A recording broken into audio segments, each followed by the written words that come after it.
नमस्कार, आप देख रहे हैं पंजाब केसरी। मैं हूं आपके साथ प्राची। हरिद्वार के कनखल में हरिहर आश्रम में आज से 3 दिन का दिव्य आध्यात्मिक महोत्सव का शुभारंभ हुआ। दिव्य आध्यात्मिक महोत्सव के उद्घाटन अवसर पर मुख्य अतिथि के रूप में संघ प्रमुख मोहन भागवत शामिल रहे। उन्होंने कहा कि विश्व कल्याण की कामना हम कर रहे हैं, इसमें भी हम भय मुक्त कामना की कल्पना करते हैं। आइए आपको सुनाते हैं कि उन्होंने क्या कुछ कहा। लोगों को ये नहीं दिखेगा कि हम कोई बड़ा काम कर रहे हैं, क्योंकि हम करेंगे तो लोगों के सामने जीवन की मर्यादा स्थापन करनी है तो इस प्रपंच में ही रहना पड़ेगा। ध्यान इधर का रख के उसमें करना पड़ेगा। तो प्रपंच में फंसे बिना काम करते हैं तो फल में नहीं फंसना, फल का श्रेय मिलता उसमें नहीं फंसना।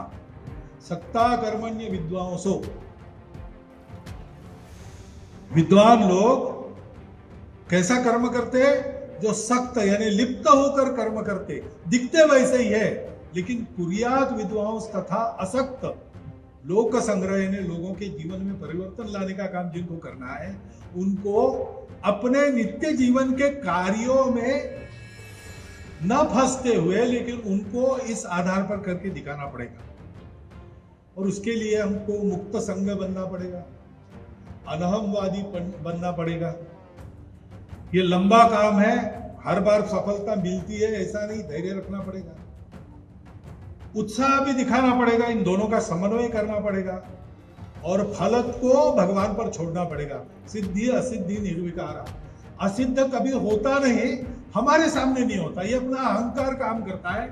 मैंने किया उसका फल मुझे देखना चाहिए, मुझे मिलना चाहिए। मैंने अच्छा किया है तो उसका फल निकलने वाला जरूर है, लेकिन वो मेरे ही सामने निकले आवश्यक नहीं। डॉक्टर हेडगेवार के सामने आज का फल नहीं निकला, भाग्य है, भगवान की योजना है। ऐसा जानकर जो काम करते हैं वो बिना थके काम करते हैं।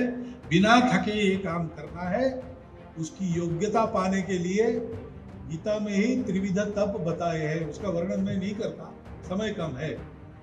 शारीर तप, वांग्मय तप और मानस तप, वो हम सबको अपने जीवन में करना पड़ेगा, छोटे बड़े सबको करना पड़ेगा, तभी हम उसके पात्र हो सकेंगे। और उसके द्वारा 16वें अध्याय गीता के पहले 3 श्लोकों में जिस संपदा का वर्णन किया है, दैवी गुण संपदा, अभयम सत्व संशुद्धि ज्ञान योग व्यवस्थिति आदि, अब देख लीजिए बात, वो गुण संपदा अपने में लानी पड़ेगी।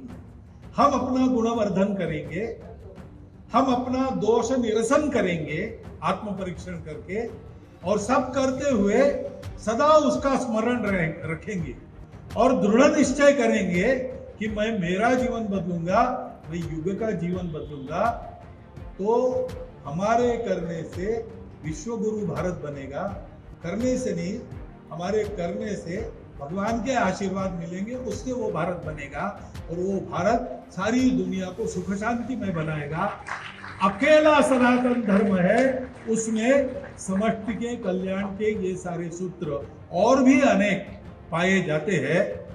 हम सनातन धर्म को वर्ण करके चलेंगे तो दुनिया भी चलेगी और दुनिया का भी भला होगा, हमारा भी भला। तो सुना आपने, उन्होंने बताया कि सृष्टि का कल्याण केवल सनातन में है।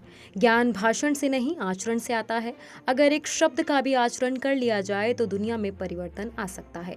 भगवान श्री राम इसलिए पुरुषोत्तम नहीं कहलाए, इसके लिए उन्होंने मर्यादाओं का पालन भी किया। कल्याणकारी सनातन वर्ण का पालन करें तो दुनिया का भला होगा और हमारा भी भला होगा।